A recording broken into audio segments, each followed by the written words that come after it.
नमस्कार दोस्तों, मैं अमित आप सभी लोगों का आपके अपने चैनल अमित जीएस सेंटर में स्वागत करता हूं। दोस्तों, आज के इस वीडियो में हम सेंट्रल रिजर्व पुलिस फोर्स यानी कि सीआरपीएफ भर्ती का जो एग्ज़ाम है, एग्ज़ाम पैटर्न है, उस पर हम बात करने वाले हैं। ठीक है, उसको हम समझेंगे और उसके बाद क्योंकि आप सभी लोगों का आपको पता है कि एग्ज़ाम का डेट आने वाला है, कभी भी नोटिफिकेशन जारी हो सकता है विभाग के तरफ से। तो आप लोग इस सिलेबस को अच्छे से समझ लीजिए, उसके हिसाब से अपनी तैयारी शुरू कर दीजिए। अदरवाइज़ पछताने के अलावा आपके हाथ में कुछ नहीं रहेगा। ठीक है, केवल आप पछताते रहेंगे। आपको पता है कि फिजिकल कितने लोगों ने निकाल रखा है, तो लगभग 2 लाख लोगों ने इस सीआरपीएफ भर्ती परीक्षा का जो है फिजिकल निकाल रखा है। उसमें अलग अलग कैटेगरीज हैं, वो तो अलग की बात है। ठीक है, लेकिन लगभग सभी उसकी मिला के अगर बात करें तो लगभग 2 लाख लोगों ने फिजिकल क्लियर किया हुआ है। अब रही बात आपके एग्ज़ाम की। अब एग्ज़ाम अगर अच्छा होगा तो आपका सिलेक्शन पक्का है। तो इसलिए आप लोग तैयारी में लगे रहिए। ठीक है, अपनी तैयारी कर लीजिए, बुक ले लीजिए। ठीक है, आप लोग हम लोगों के माध्यम से भी तैयारी कर सकते हैं। हमारे चैनल पे भी आप लोग जीके है और उसके अलावा और आपके जो भी यहाँ सिलेबस में दिखाया गया उसके अकॉर्डिंग क्लासेस शुरू कर देंगे आप लोग कहेंगे तो। ठीक है, तो आप लोग बिल्कुल ध्यान से इस सिलेबस को देख लीजिएगा। तो सबसे पहले तो हम बात कर लेते हैं यहाँ पे पोस्ट की, थोड़ा सा देख लेते हैं। पोस्ट क्या है, इंस्पेक्टर डाइटिशियन का निकला हुआ है। एक टोटल पोस्ट जो है एक निकली हुई थी। सब इंस्पेक्टर स्टाफ नर्स की जो पोस्ट थी वो काफ़ी अच्छी खासी 175। और इसके अलावा आप सीधे आइए, अभी देखते हैं हम लोग कुक का। ठीक है, कुक है, ट्रेड्समैन कुक। ठीक है, असिस्टेंट इंस्पेक्टर का देखिए 84 पोस्ट था। और इसके अलावा assistant sub inspector laboratory technician का 64 पोस्ट थे। ठीक है, इसके अलावा हेड कांस्टेबल फिजियोथेरेपिस्ट, ठीक है, इसके 88 थे। और इसके अलावा आप देख सकते हैं यहाँ पे head constable junior x-ray assistant का 84 पोस्ट था।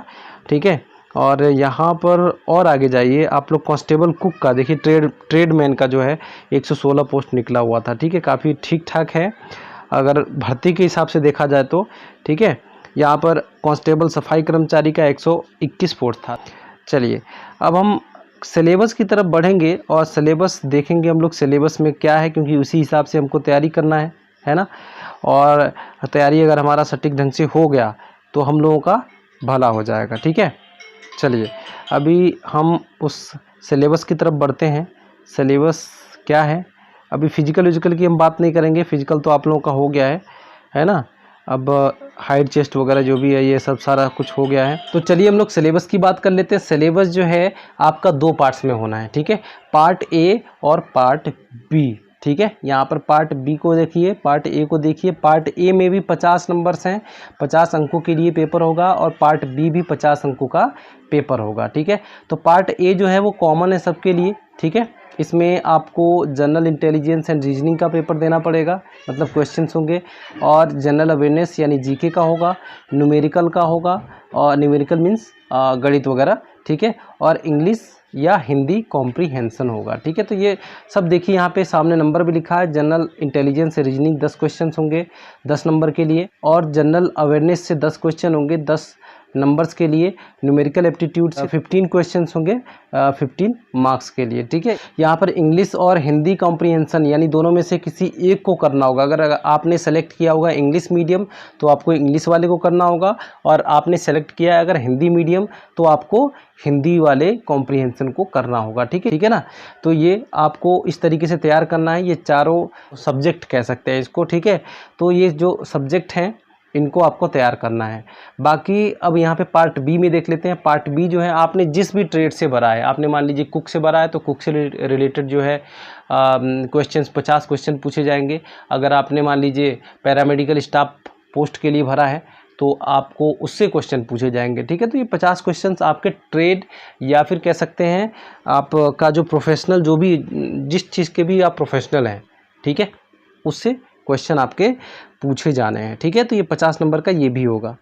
ठीक है, यहाँ पर जितने भी क्वेश्चंस आपको देखने को मिलेंगे सारे मल्टीपल चॉइस होंगे, यानी कि ऑप्शंस वाले होंगे। ठीक है, आपको टिक लगाना होगा, गोला भरना होगा। ठीक है, तो दोस्तों आपको समझ में आ गया होगा कि हमको क्या पढ़ना है क्या नहीं पढ़ना है। ठीक है, आपको जीके भी पढ़ना है, आपको रीजनिंग भी पढ़ना है, आपको मैथ्स भी पढ़ना है, आपको हिंदी और इंग्लिश दोनों में से कोई एक पढ़ना है। जो अगर आपने हिंदी मीडियम से भरा है, क्योंकि मीडियम लिखना पड़ता है जब फॉर्म भरते हैं, ठीक है। अगर हिंदी मीडियम आपने भरा है तो हिंदी के क्वेश्चंस आपको अटेम्प्ट करने पड़ेंगे, इंग्लिश मीडियम भरा है तो आपको इंग्लिश के क्वेश्चन अटेम्प्ट करने पड़ेंगे, ठीक है। सभी जो है 50 अंकों का पेपर होगा और दूसरा वाला जो बी पार्ट्स है वो जो है आपके काम से संबंधित प्रश्न होंगे, ठीक है। अगर पैरामेडिकल स्टाफ के हैं तो पैरामेडिकल से संबंधित, मेडिकल से संबंधित उसमें प्रश्न होंगे, ठीक है। अगर कुक से हैं तो कुक से संबंधित प्रश्न होंगे। अगर आप सफाई कर्मचारी के लिए आवेदन आपने किया है तो उसका आपका वहाँ पर क्वेश्चन देखने को मिलेगा, ठीक है। 50 क्वेश्चन उसमें भी देखने को मिलेंगे, ठीक है। उम्मीद करता हूँ कि ये जो सिलेबस है आप सभी लोगों को समझ में आया होगा, ठीक है। और उस हिसाब से आप लोग अपनी तैयारी को अंजाम देंगे, ठीक है।